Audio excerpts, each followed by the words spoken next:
It's Sunday afternoon. Millions of people are gathered around television screens, phones clutched in sweaty palms, hearts racing as a ball moves across a field. They're shouting, celebrating, despairing, experiencing genuine emotional highs and lows based on the performance of people they've never met, playing a game that has no direct impact on their daily lives. And then there's another group. They're reading a book, taking a walk, working on a creative project, spending time with family. Maybe they're vaguely aware that some important game is happening, but they feel nothing. No pull, no compulsion to watch, no emotional investment whatsoever. If you're in that second group, you've probably been asked countless times, you don't like sports. Why not? As if your indifference is something that requires explanation, justification, even defense. Today, we're going to dive deep into the psychology of people who don't obsess over sports. Not people who hate sports. That's a different conversation, but those who simply don't feel drawn to them. Who are these people? What's happening in their brains? And what does their indifference tell us about human psychology, identity, and the search for meaning? Let's explore. To understand why some people don't obsess over sports, we first need to understand why so many people do. Because sports fandom isn't just about entertainment, it's deeply rooted in human evolutionary psychology. Humans are tribal creatures. For hundreds of thousands of years, our survival depended on being part of a group. We needed to identify our tribe, defend it, celebrate its victories, and mourn its losses. This tribal identity was literally a matter of life and death. Sports tap into this ancient wiring brilliantly. When you put on a team jersey, you're engaging in the modern equivalent of tribal markings. When you cheer for your team, you're activating the same neural pathways that once helped our ancestors bond with their clan. The dopamine hit from a victory, the cortisol spike from a loss, these are real neurochemical events that mirror the stakes of ancient group conflicts, but in a safe, ritualized form. Research in social psychology shows that sports fandom provides several key psychological benefits: a sense of belonging, a ready-made community, clear winners and losers in a world that's often ambiguous, emotional release, and even a boost to self-esteem when our team wins. Notice that language, we won. Fans say, we, even though they didn't do anything but watch. This is identity fusion in action. For many people, this tribal pull is irresistible. It satisfies deep psychological needs. But here's the thing. Not everyone experiences this pull with the same intensity. And that brings us to our sports-indifferent population. Human beings vary enormously in their need for group belonging. While we all need some social connection, the intensity of that need and the forms it takes differ dramatically from person to person. Personality psychology gives us some useful frameworks here. Let's consider the big 5 personality traits. People low in extraversion tend to find large group activities less rewarding. Sports fandom often involves crowd experiences, stadiums, sports bars, watch parties. For introverts, these environments can be draining rather than energizing. Then there's openness to experience. People high in openness are often drawn to complexity, nuance, and novelty. While sports certainly have strategic complexity, the tribal aspects, the rigid team loyalties, the repetitive rituals, the emphasis on tradition, may feel constraining to those who crave intellectual exploration and new experiences. But personality is only part of the story. Attachment theory offers another lens. People with secure attachment styles may be less driven to seek intense parasocial relationships with teams or athletes. They get their belonging needs met through personal relationships. Those with anxious attachment might cling to team identity as a stable source of connection, while avoidant types might resist the vulnerability of caring deeply about outcomes they can't control. There's also the question of how people relate to competition itself. Some psychological research suggests that people differ in their competitiveness as a trait. For some, competition is thrilling, even when experienced vicariously through athletes. For others, competition feels stressful, anxiety-provoking, or simply uninteresting. If you're someone who doesn't find competitive scenarios inherently engaging, sports lose much of their appeal. Here's a crucial insight. People who don't obsess over sports aren't missing something, they're usually getting those same psychological needs met elsewhere. Let's talk about flow states.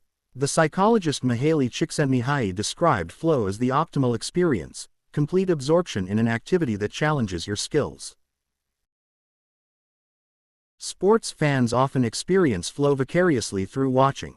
But people indifferent to sports, they're often actively pursuing flow themselves. Maybe they're musicians, losing themselves in practice. Maybe they're programmers, debugging code at 3 in the morning. Maybe they're runners, but running for the meditative experience rather than any competitive element. They're not watching others achieve, they're achieving themselves. Then there's the identity piece. Sports provide ready-made identity markers. I'm a Yankees fan. I bleed green and gold. For people indifferent to sports, identity is constructed through other means: intellectual pursuits, creative work, philosophical or spiritual frameworks, career achievements, or relationship roles. Consider someone deeply involved in social justice work. Their sense of purpose, community, and even team comes from that activism.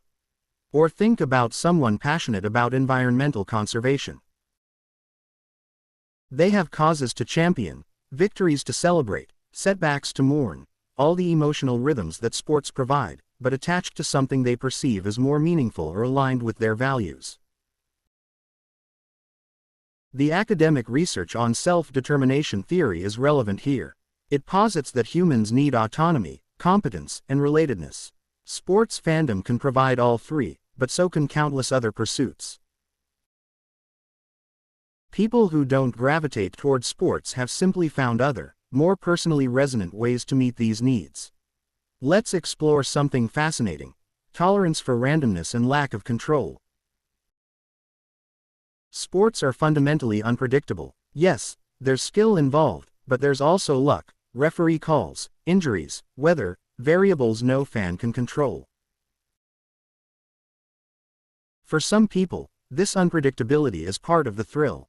For others, it's exactly the problem.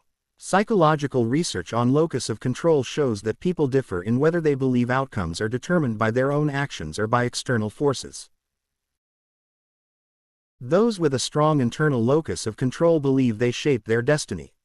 They may find sports frustrating because no amount of loyalty or passion changes the outcome. They're investing emotional energy in something utterly beyond their influence.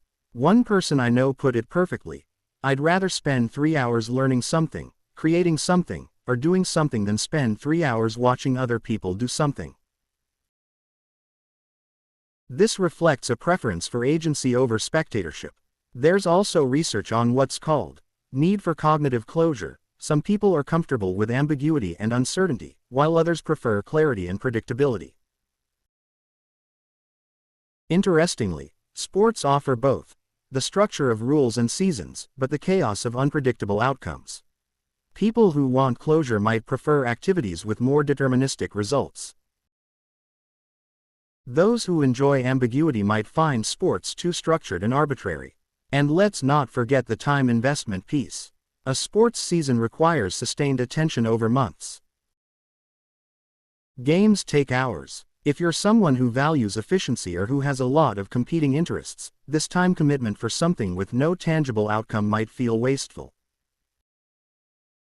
It's not that these people don't waste time. Everyone does, but they waste it on things that feel more personally relevant.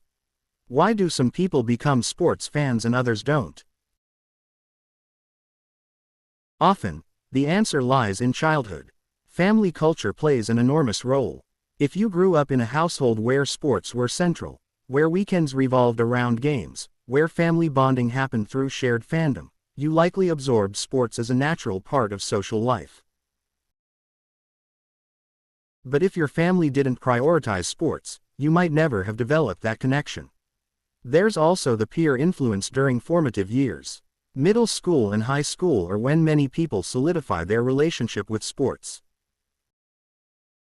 If you were athletic, if sports gave you social status, if Friday night football games were the social center of your adolescence, sports became woven into your identity. But if you were the kid in the library, or the theater, or the computer lab, your formative experiences, and thus your identity, crystallized around different activities. Some people who are indifferent to sports actually have negative associations from these developmental years. Maybe they were always picked last in gym class. Maybe they faced bullying from jocks. Maybe sports represented a form of masculinity they didn't identify with or a culture that excluded them. These experiences can create lasting disconnection. There's also fascinating research on gender socialization. Traditionally, sports fandom has been heavily gendered, particularly around certain sports. While this is changing, many women report never being encouraged to engage with sports the way boys were. They weren't taken to games, weren't taught the rules, weren't invited into those bonding experiences. Without that foundation, adult interest never developed, not because of inability, but because of socialization patterns. And crucially, early exposure matters. Research on aesthetic and entertainment preferences shows that what we're exposed to during sensitive developmental periods often shapes lifelong preferences. If you spent your childhood Saturdays at museums instead of ball games, or reading instead of watching TV sports, your brain's reward pathways literally wired differently. Let's get into something deeper: values and worldview. Some people who don't obsess over sports have a fundamentally different value hierarchy. They might believe that time, attention, and emotional energy are precious resources that should be invested in pursuits with tangible outcomes, personal growth, or social impact. There's a philosophical perspective that views sports as a form of distraction, not evil, but bread and circuses, keeping people's attention on games while ignoring larger systemic issues. From this viewpoint, sports fandom is a form of manufactured tribalism that displaces civic engagement. Instead of being passionate about local politics or community organizing, people channel that energy into whether a ball crosses a line.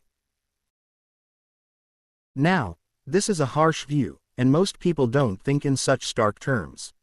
But there's a kernel of truth in the idea that we have finite cognitive and emotional bandwidth. If sports take up a large portion of that bandwidth, something else isn't getting that attention. People who prioritize intellectual growth might view 3 hours watching a game as 3 hours they could have spent reading, learning a language, or engaging with complex ideas. People who prioritize relationships might prefer meaningful conversation to sitting side by side watching a screen. People who prioritize creativity might want to use that time making rather than consuming. This isn't about superiority, it's about alignment between activities and values. For someone whose deepest value is aesthetic beauty, an afternoon at an art gallery provides what a sports game never could. For someone whose core value is spiritual growth, meditation or religious study serves needs that sports don't touch. There's also an interesting subset of people who appreciate sports intellectually. They understand the strategy, admire the athleticism, but don't feel the emotional investment. They can watch a game the way they might watch a documentary, with interest but without attachment. This reflects a more analytical, less emotional relationship with entertainment in general. Let's talk about what sports-indifferent people gain from their lack of obsession, because there are genuine upsides. First, emotional stability. Sports fans experience real stress and mood fluctuations based on game outcomes. Research has documented increases in heart attacks following major sports losses, increases in domestic violence when teams lose, genuine grief when seasons end badly. People indifferent to sports simply don't experience these emotional roller coasters. Their moods are more stable because they're not outsourcing their emotional state to uncontrollable events. Second, time and mental freedom. The average dedicated sports fan spends hundreds of hours per year watching games, following news, discussing plays and stats.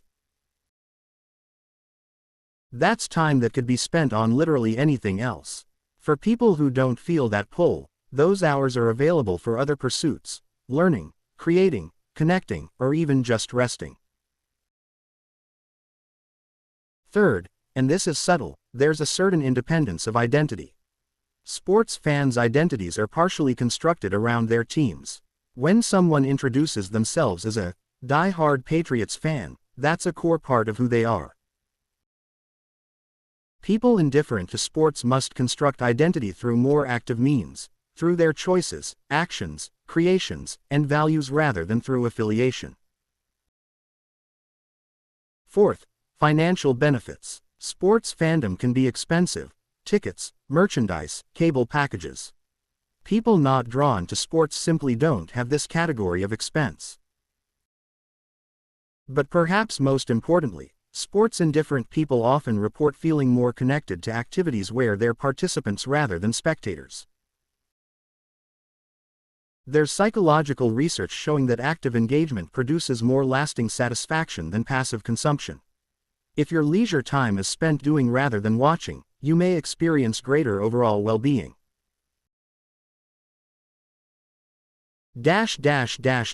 So who are the people who don't obsess over sports? They're not broken. They're not missing out on some essential human experience. They're simply people whose psychology, values, development, and personality led them to find meaning, community, and excitement through different channels. They might be introverts who prefer deep one-on-one connections to crowd experiences. They might be creators who'd rather participate than spectate. They might be intellectuals who find other forms of complexity more engaging. They might be people whose formative experiences didn't include sports. They might prioritize control and agency over the randomness of fandom. Or they might simply be people whose brains are wired to find different stimuli rewarding. The beautiful thing about human psychology is its diversity. We don't all need to be passionate about the same things. The psychological needs that sports meet for some people, belonging, excitement, identity, emotional release, can be met in countless ways. So if you're someone who doesn't obsess over sports, you're not alone. You're part of a quieter, less visible tribe, the tribe of people who've found their own ways to answer the fundamental human questions of, who am I? Where do I belong? And, what matters? And that's perfectly, psychologically healthy. Thanks for listening.